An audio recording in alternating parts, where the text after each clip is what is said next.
हाय छात्रों, मैं Deepak Kumar, assistant professor Sirsa college Sasaram, और आज मैं आप लोगों को पढ़ाऊंगा मगध का उत्कर्ष।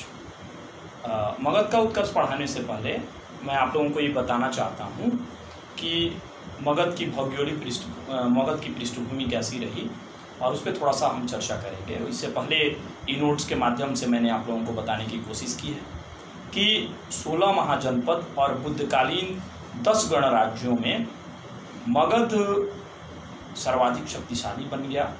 उसके पीछे क्या कारण थे, उन कारणों की आज मैं चर्चा करूंगा। और साथ ही मगध के सर्वाधिक शक्तिशाली होने से भारत में एक बृहद साम्राज्य का निर्माण होता है, जो आगे चलकर आप देखेंगे कि मौर्यन पीरियड में चंद्रगुप्त मौर्य एक मौर्यन साम्राज्य या एक मौर्यन एम्पायर का निर्माण करते हैं, उसका आधार भी बनता है। तो सर्वप्रथम इस क्रम में कि मगध एक शक्तिशाली साम्राज्य था, इस पर बहुत सारे इतिहासकार हैं, उनके अपने अपने मत हैं। उन्हीं मतों के आलोक में हम अध्ययन करेंगे या मैं बताने की कोशिश भी करूंगा कि किन किन इतिहासकारों का क्या क्या मत है, और उसके आधार पर हम फिर देखने की ये कोशिश करेंगे कि सर्वाधिक मत किस ग्रुप ऑफ हिस्टोरियन का, जो सर्वाधिक एक्सेप्टेड मत अर्थात जो सर्वाधिक स्वीकृत मत है, वो कौन सा है। तो मगध का उत्कर्ष पढ़ाने से पहले मगध के उत्कर्ष, आखिर मगध ही क्यों इतना सर्वाधिक शक्तिशाली हो गया, उस पर चर्चा करने से पहले मैं सर्वप्रथम यदि किसी भी चीज़ को क्रेडिट देता हूँ तो भौगोलिक स्थिति है। क्योंकि 16 महाजनपद पढ़ाते वक्त मैंने बताया था कि मगध की जो भौगोलिक स्थिति है वो गया और पाटलिपुत्र तथा राजगीर, आज का जो ये जिले हैं, उन एरियाज़ को या उन क्षेत्रों को कवर करता है। भौगोलिक स्थिति इसलिए भी इम्पॉर्टेंट है क्योंकि आप सतपथ ब्राह्मण में विधेय माधव की कथा पढ़े होंगे, और उसमें ये बताया गया है कि जैसे जैसे आयरन टूल्स अर्थात लोहे के औजारों से कृषि उपकरण बने, उसी पर वैसे वैसे वनों की सफाई होती गई, अर्थात वनों को साफ करते करते पूर्व तक पहुंच गया। और पूर्व तक कहाँ तक? गंडक तक पहुंच गया। सदानीरा नदी अर्थात गंडक नदी तक वन क्षेत्र को साफ किया गया और उसको कृषि भूमि में तब्दील की गई।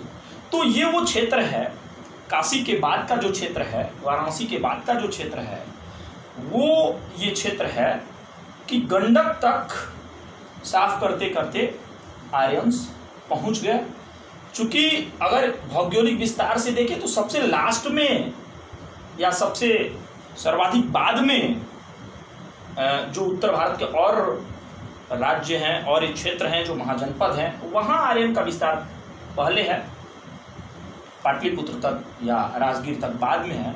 तो यहाँ पे थोड़ा सा जो आर्यन पीरियड या उनका प्रभाव, आर्यन संस्कृति, उसका प्रभाव शुरुआत में कम रहता है या बहुत ज़्यादा प्रभाव उसका नहीं रहता है, जितना कि काशी में रहता है उतना प्रभाव वहाँ पे नहीं पाया जाता। तो एक यहाँ पे एक ऐसा माना जाता है कि नॉन आर्यंस एंड आर्यंस ये दोनों रहते थे, इन दोनों संस्कृतियों को मानने वाले लोग रहा करते थे। अब नॉन आर्यन और आर्यंस का तो विवाद ही समाप्त हो चुका है, क्योंकि बहुत सारी स्टोरी ऐसी हुई जिन्होंने ये बताया कि आर्यंस और नॉन आर्यंस अलग अलग थे ही नहीं, बल्कि अभी अभी राखी गढ़ी से कुछ पुरातात्विक साक्ष्य मिले हैं, और उन साक्ष्यों के आधार पर यह तय हुआ कि आर्यंस और 12,000 साल पहले जो अस्थि पंजर मिले, वो ये कहते हैं कि आर्यन और नॉन आर्यन की तो बात ही नहीं है, क्योंकि जीन के आधार पर यह बताया गया कि दोनों की जो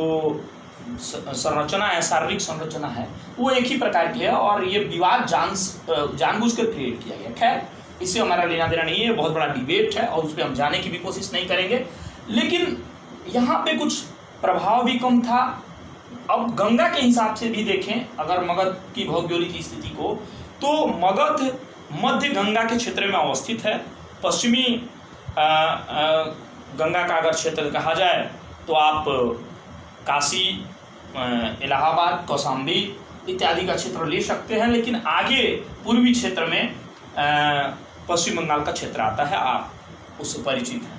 तो गंगा के मध्य में मगध का होना उसकी सामरिक स्थिति से, क्योंकि उस समय नदियां व्यापार का साधन है, तो सामरिक स्थिति, कॉमर्शियल और वाणिज्यिक तौर से भी गंगा के मध्य में होने का भी फायदा मगध को कहीं ना कहीं दिखाई दे रहा है। और ये गंगा का जो मैदानी भाग है, मध्य मैदानी भाग, वो कौशाम्बी और श्रावस्ती का जो क्षेत्र है उससे कहीं ना कहीं ज्यादा उपजाऊ है, ऐसा अध्ययन में भी पाया गया है। अब ये एक भौगोलिक स्थिति। फिर दूसरी चीज, पूरा का पूरा वन था, वनों से समृद्ध था, अर्थात भौगोलिक स्थिति के साथ साथ हम चर्चा कर लेंगे प्राकृतिक संसाधन की भी। तो गंगा का क्षेत्र होने के कारण, पहाड़ी क्षेत्र होना, पर्वतीय क्षेत्र होने के कारण प्राकृतिक संसाधन के रूप में बहुत ही समृद्ध है। और यहाँ पे लकड़ी बहुत प्रचुर मात्रा में है। आप देखेंगे कि पाटलिपुत्र का जो महल है मौर्यन पीरियड में, वो भी लकड़ी से बना हुआ महल है। इसकी चर्चा मेगास्थनीज करता है। अर्थात लकड़ियों से इतना मजबूत महल बनाया जाना और साथ में पत्थरों से बनाया हुआ, तो मजबूती, महलों की मजबूती के तौर पे लकड़ी बहुत इंपॉर्टेंट है। साथ ही वाणिज्य और व्यापार में भी लकड़ी का बड़ा इंपॉर्टेंस है, बहुत महत्व है। हाथी अगर थोड़ा सा गंगा के ईस्ट में, पाटलिपुत्र के ईस्ट में देखे, पूर्व का क्षेत्र, तो हाथियों के लिए इन जंगलों में बहुत सारी हाथियां थी।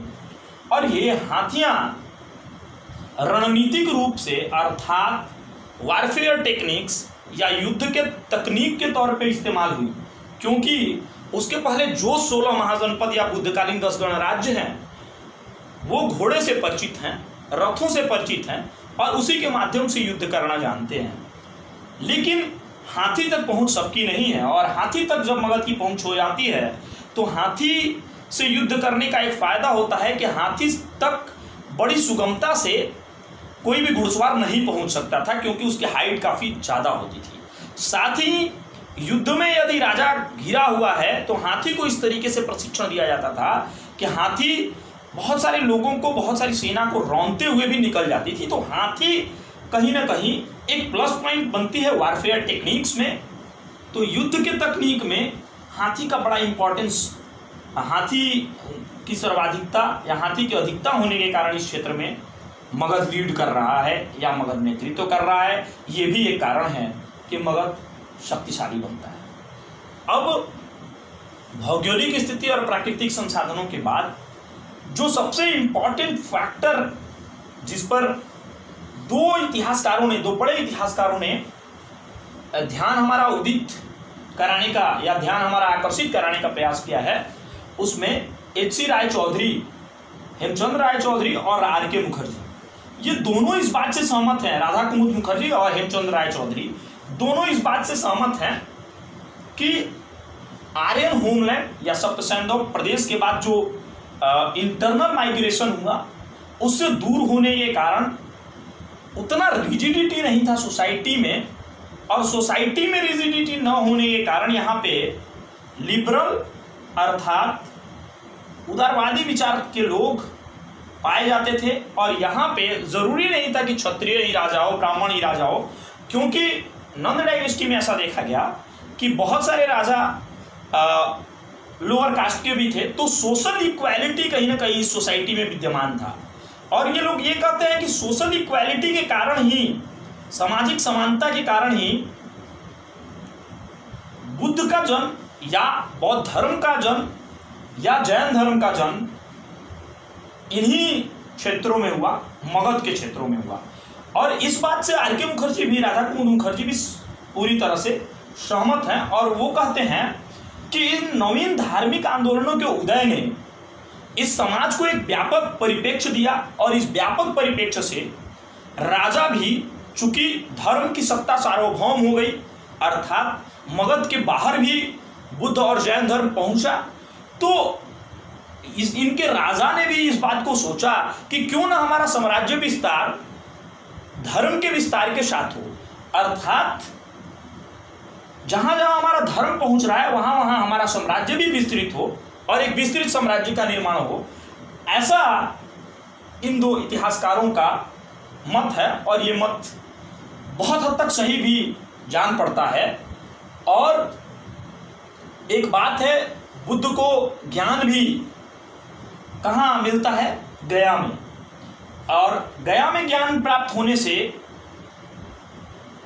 यहाँ के लोगों में एक ज्ञान के प्रति, अर्थात अभी तक ये माना जाता था कि काशी ज्ञान की नगरी है, मोक्ष की नगरी है, अब ये माना जाने लगा कि मगध के क्षेत्रों में भी, या मगध के जो भौगोलिक स्थिति है, या मगध में भी ज्ञान का प्रसार हो सकता है, या ज्ञान पाने की एक अद्भुत क्षमता है मगध के लोगों में। तो इन कारणों को बड़ा ही अच्छे तरीके से रेखांकित किया है अपनी अपनी पुस्तकों में। और ये जो लिबरल एटीट्यूड है लोगों के अंदर, सामाजिक समानता है, उसने कहीं ना कहीं इस प्रोग्रेस में या साम्राज्य के निर्माण में बहुत ही उल्लेखनीय योगदान दिया। अब एक बात आती है दुर्गीकृत राजधानी की। बेशक दुर्गीकृत राजधानी इंपॉर्टेंट फैक्टर था। ध्यान दें, 16 महाजनपद के दौरान ही हमने बताया था कि मगध की राजधानी कहाँ थी? गिरिब्रज। गिरि मतलब पर्वत, और पर्वत में भी ब्रज, माने ब्रज की तरह कठोर पर्वत। अर्थात जो गिरिब्रज था या जो राजगृह था वो 7 पहाड़ियों से निर्मित ऐसा भौगोलिक फोर्ट था, एक किला था जिसमें घुसना बड़ा नामुमकिन था। अर्थात जो मगध के अंग, मगध के आसपास के यावज्जी, इनके लिए उन तक पहुंच बड़ा दुरूह कार्य था। और मैं ये भी नहीं कहूँगा कि असंभव था, लेकिन दुरूह कार्य था, मुश्किल था। क्योंकि कुछ समय के लिए अवंती के बहुत स्रोतों से ज्ञात होता है कि अवंती के राजा ने कुछ समय के लिए राजगीर पर कब्जा किया था। तो ये जो दुर्गीकृत राजधानियों में राजगीर पूरी तरह से सेफ था और इस पर तुरंत ही आक्रमण करके इसको विदित नहीं किया जा सकता था। अब राजधानियों में अगर ध्यान दें तो अजातशत्रु जब बज्जी कॉन्फेडरेशन या बज्जी महासंघ से जब उसका संघर्ष होता है तो वो राजगीर से पाटलिपुत्र में अपनी राजधानी बना लेता है। और ये पाटलिपुत्र में जब राजधानी बनाता है तो पाटलिपुत्र के ज्योग्राफिकल लोकेशन पे भी थोड़ा हम बातचीत करेंगे और समझने का प्रयास करेंगे कि पाटलिपुत्र कितना इंपॉर्टेंट हो जाता है। पाटलिपुत्र से बज्जी कॉन्फेडरेशन या बज्जी महासंघ की जो वैशाली है, जो लिच्छवियों का एक संघ था, जहाँ लिच्छवियों का संघ संचालित होता था, वहाँ से कैसे वो कंट्रोल कर सकता था, क्योंकि बहुत ही नज़दीक हो जाता है। अगर आप देखेंगे ध्यान से, राजगीर से काफ़ी दूर हो जाता है, लेकिन यहाँ से बहुत नज़दीक हो जाता है बज्जी कॉन्फेडरेशन पे नियंत्रण करना। और वत्स्यकार की सहायता से वो बज्जियों में फूट डालकर, महासंघ में फूट डालकर उनको भी विजित कर लेता है। अब पाटलिपुत्र को अपना एक फोर्टिफाइड बनाने के पीछे उसका कारण क्या था? पाटलिपुत्र के ज्योग्राफिकल लोकेशन को जरा ध्यान से देखेंगे तो हम पाएंगे कि पाटलिपुत्र एक वाटर फोर्ट था। जिस तरीके से राजगीर कई पहाड़ियों से घिरा था, उसी प्रकार से यह एक जलदुर्ग था।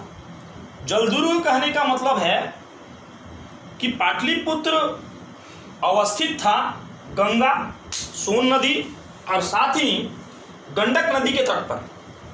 और पाटलिपुत्र में खुद घाघरा भी नॉर्थ ईस्ट से उसको मिलती थी। अर्थात सोन नदी, गंगा नदी और यहाँ पे गंडक नदी सोनपुर के पास मिलती थी। तो 3 तरफ से अगर ध्यान से देखें तो ये पूरी तरह से पाटलिपुत्र सेफ था। और एक ही लैंड रूट था, जो लैंड रूट जहानाबाद होते हुए, गया होते हुए आपको वाराणसी तक जाता था। और वाराणसी तक जाने के क्रम में भी 2 बड़ी नदियाँ, छोटी छोटी कई नदियाँ हैं, लेकिन दो बड़ी नदियां कर्मनाशा और गंगा को पार करके आप काशी जा सकते थे। अर्थात चारों तरफ से अगर ध्यान से देखें तो बड़ा ही दुरूह कार्य था पाटलिपुत्र तक पहुंचना। किसी भी साम्राज्य को बड़ा दुरूह कार्य था पाटलिपुत्र तक पहुंचना। एक तो ये कि ये बहुत ही सुरक्षित था, दूसरा सबसे इंपॉर्टेंट कारण ये था कि उस समय लैंड रूट से जाना उतना आसान नहीं था, तो नदियों का सहारा लिया जाता था। अब यहाँ पे ध्यान देंगे, यहाँ से आप अंग चंपा या बहुत दूर तक निकल सकते थे। ये पूरब में जाएंगे तो भागलपुर तक का क्षेत्र आप कवर कर सकते थे। पश्चिम में बनारस या काशी, काशी के बाद आप कौशाम्बी और श्रावस्ती जा सकते थे। और ये पूरा का पूरा सोन नदी मध्य प्रदेश तक के इलाके को आप इस नदी की सहायता से जा सकते थे। तो इन क्षेत्रों में नदियों के माध्यम से, नदियों के सहायता से व्यापार भी होता था और व्यापार के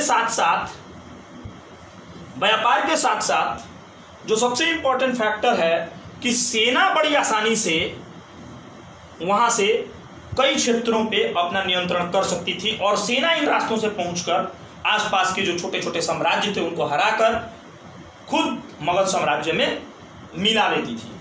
तो पाटलिपुत्र का और राजगीर दोनों दुर्गीकृत राजधानियों का भी एक बहुत बड़ा रोल है, एक बहुत बड़ा महत्व है मगध को एक समृद्धशाली या शक्तिशाली साम्राज्य बनाने में।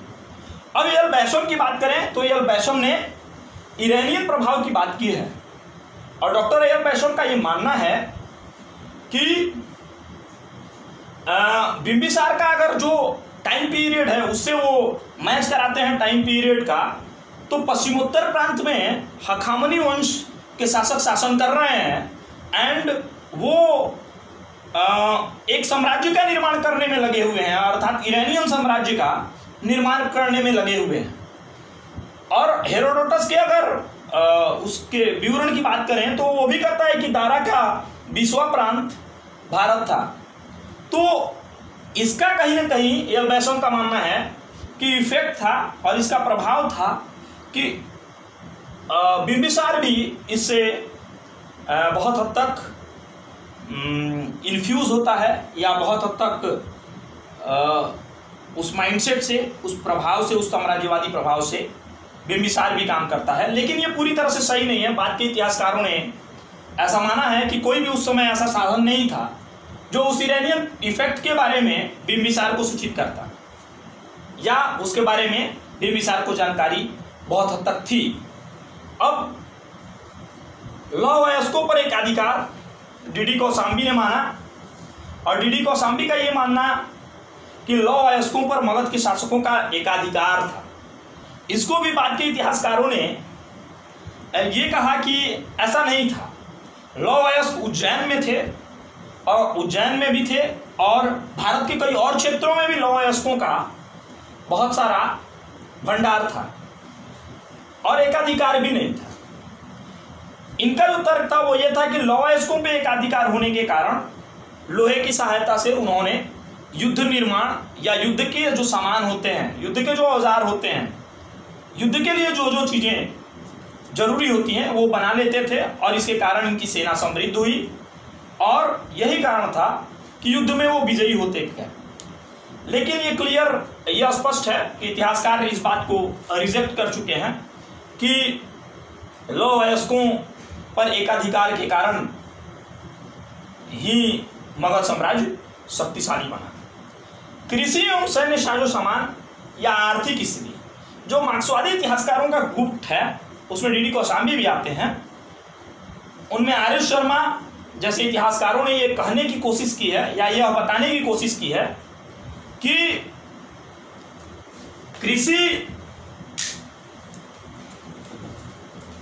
कृषि बड़ा इंपॉर्टेंट फैक्टर है और आयरन, लोहे के खोज के कारण आयरन टूल्स बने। आयरन टूल से कृषि भूमि जो एग्रीकल्चर लैंड थी वो इंक्रीज की और लैंड के इंक्रीज करने के कारण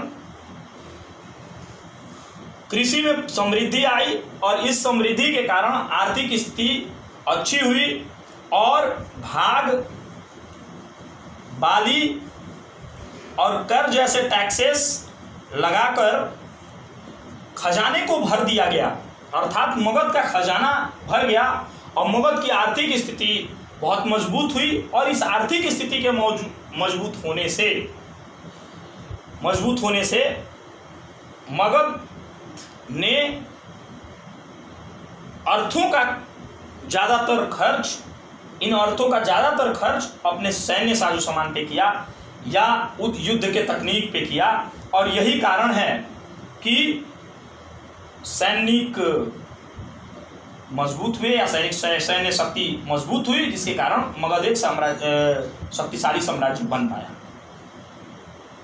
इनका कहना भी बहुत हद तक ठीक है, लेकिन इतिहासकारों ने इस बात को पूरी तरह से खारिज किया है कि सिर्फ आर्थिक स्थिति, उस समय आर्थिक स्थिति सिर्फ मगध की ही अच्छी नहीं थी, उसके अलावा भी बहुत ऐसे जैसे कौशल, कौशाम्बी, इनकी भी आर्थिक स्थिति अच्छी थी, इनके पास भी टूल्स थे, इनके पास भी सेना के साजो सामान थे, लेकिन ये सर्वाधिक शक्तिशाली क्यों नहीं हुए। तो इस पर जो इतिहासकारों का एक एक्सेप्टेड व्यू है वो ये है कि जो राजा हुए वो योग्य राजा हुए मगध वंश, अर्थात मगध साम्राज्य के जो शासक हुए उन शासकों को जरा ध्यान से देखेंगे तो यहाँ बिंबिसार, अजातशत्रु,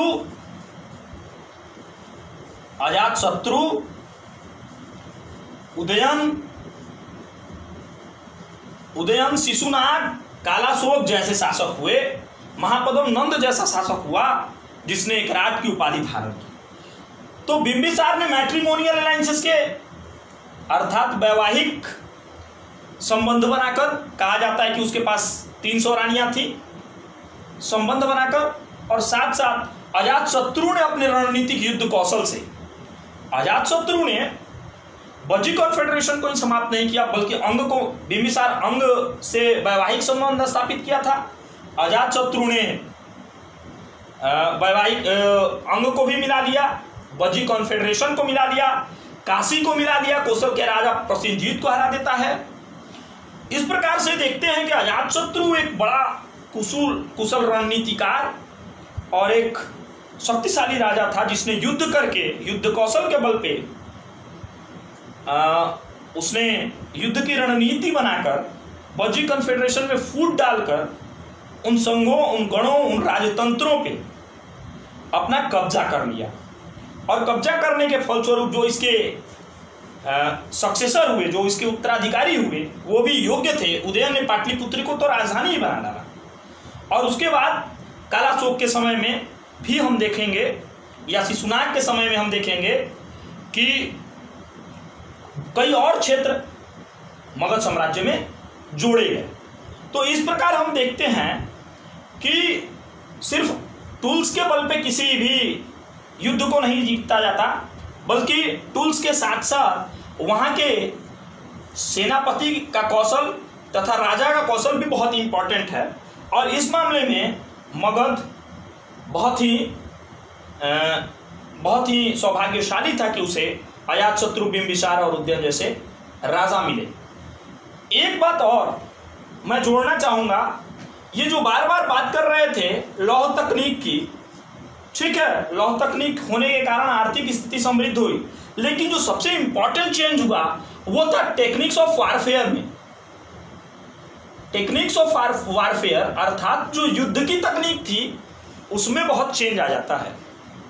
युद्ध की तकनीक में चेंज किस लिए आता है? क्योंकि अजातशत्रु के समय में रथमुसल और शिलाकंटक जैसे दो उपकरणों का वर्णन मिलता है, और इन उपकरणों की मदद से ही वो युद्धों को बड़ी आसानी से जीत लेता था। अर्थात लोहे से परिचित होने के कारण, लोहे का भरपूर उपयोग जानने के कारण वो टेक्निक्स ऑफ वारफेयर में उत्कृष्ट हो गए, जो कि मगध को सर्वाधिक शक्तिशाली बनाने में योगदान देता है।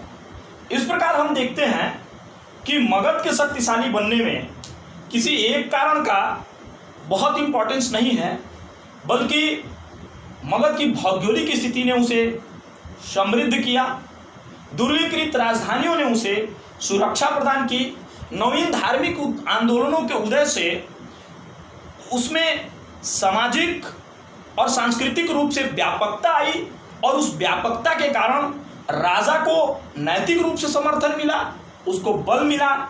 साथ ही साथ लौहवयस्कों के कारण, लौहवयस्कों के उपयोग के कारण या कृषि समृद्धि के कारण,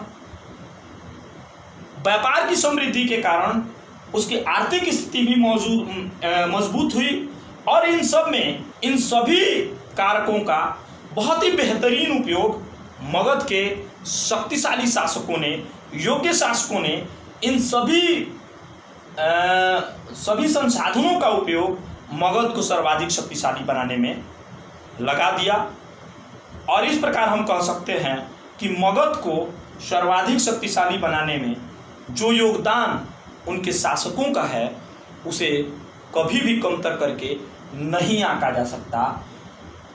साथ ही वहाँ की सामाजिक सांस्कृतिक पृष्ठभूमि भी कहीं न कहीं एक रास्ता तैयार करती है, जिस रास्ते पर खड़े होकर मगध साम्राज्य का निर्माण हुआ। बहुत बहुत धन्यवाद छात्रों।